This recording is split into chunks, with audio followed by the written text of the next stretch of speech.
Today's headline is about a tense standoff in Soshanguve where residents reportedly barred foreign nationals from accessing local clinics, citing strained public resources. It's a situation that has sparked strong emotions, heated debates, and raised tough questions about fairness, healthcare access, and community frustration. Hello, welcome back to the channel. This is a video and picture news about the Soshanguve standoff between local residents and foreign nationals over the use of public clinics. Please make sure to watch till the end to see the sources and verify this news for yourself. The atmosphere in Soshanguve turned tense earlier this week after groups of residents gathered outside several public clinics demanding that foreign nationals be denied access to the facilities. They argued that local citizens were being pushed to the back of long queues, while foreign nationals, especially undocumented migrants, were getting medical attention using the same limited resources meant for South Africans. Videos circulating on social media showed groups of angry residents standing at clinic gates, confronting people they suspected to be foreign nationals. Some residents even blocked entrances and claimed they were acting in the interest of fairness, saying their communities were struggling to access proper health care. One woman could be heard saying, "Our own mothers are sitting in the sun waiting, while people who are not from here are getting treated first." Health authorities have since confirmed that the incident disrupted services for several hours before the situation was calmed by police presence and local mediators. The Gauteng Department of Health condemned the blockade, saying that access to healthcare is a constitutional right for everyone within South Africa's borders, regardless of nationality or immigration status. The department spokesperson stressed that while clinics are indeed under strain, targeting individuals based on where they come from is not a solution. He emphasized that medical professionals are trained to treat people, not to act as immigration officers. Still, that didn't stop the tension from spilling over, and community members have vowed to continue their protests until something changes. Residents claim the system has reached its breaking point. They say overcrowded clinics, medication shortages, and long waiting times are now the daily reality. For them, the frustration is not purely about xenophobia but about the desperation that comes from poor service delivery. Some say they've been told to return home without treatment, while others wait the whole day only to be seen in the evening. On the other hand, human rights organizations and refugee groups have condemned the actions in Soshanguve, calling them discriminatory and dangerous. They argue that many of the people being targeted are refugees and asylum seekers who have every right to access public health care, especially when it involves life-threatening conditions. Community leaders have stepped in, calling for calm and dialogue. They said while residents' frustrations are understandable, blocking access to healthcare is not the answer. They believe the real issue lies with the government's failure to properly manage resources, expand healthcare infrastructure, and address the growing demand in densely populated areas like Soshanguve. Healthcare experts say the Soshanguve incident is part of a broader problem affecting many communities across Gauteng and beyond.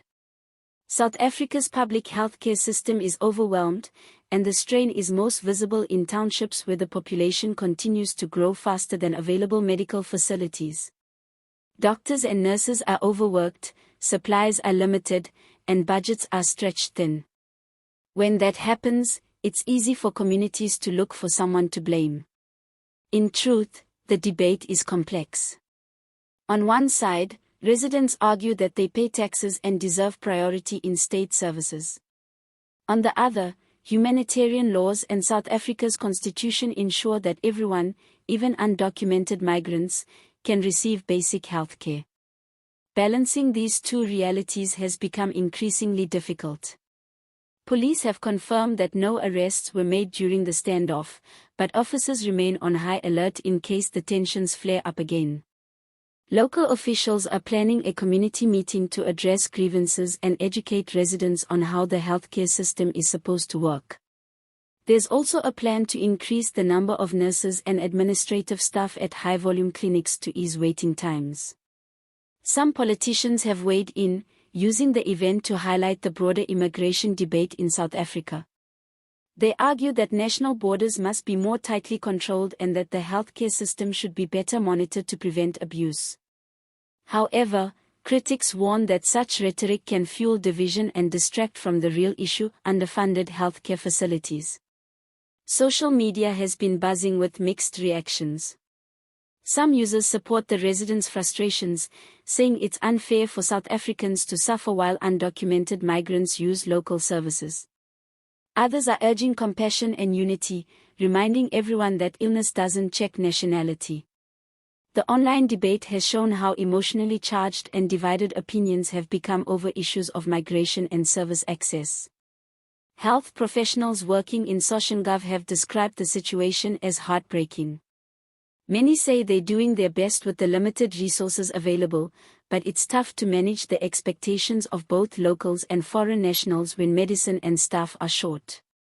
One nurse reportedly said that the anger should not be directed at patients but at the system that keeps failing them. The Gauteng Health Department has since appealed for calm, saying that discrimination against any patient will not be tolerated. They've urged residents to raise their concerns through proper channels and promised to investigate resource allocation in the area. The department is also looking into improving patient management systems to reduce overcrowding and waiting times. As tensions cool down, community members are calling for long-term solutions. Some say the government should open more clinics in overpopulated townships like Soshanguve, while others believe stricter verification processes could help balance the pressure without turning people away in emergencies. It's clear that people are tired of feeling neglected and ignored, and the Soshanguve incident has just brought that anger into the open. If we're being honest, it's a tough issue. On one hand, you understand the frustration of residents waiting hours to get help. On the other hand, you can't deny the human right to healthcare. It's one of those situations where no one fully wins, and everyone just wants to be treated fairly. Before we wrap up, one local man was overheard saying he hopes the next clinic meeting will have fewer arguments and more working blood pressure machines. Because at this point, everyone's blood pressure is probably too high from all the tension. If you're new to the channel, please don't forget to subscribe for more verified South African news updates. And remember to watch till the end next time so you can see the sources and verify everything yourself. All images used are for illustration purposes only. Sources: Gauteng Department of Health, News 24, SABC News, Sowetan Live, and Times Live.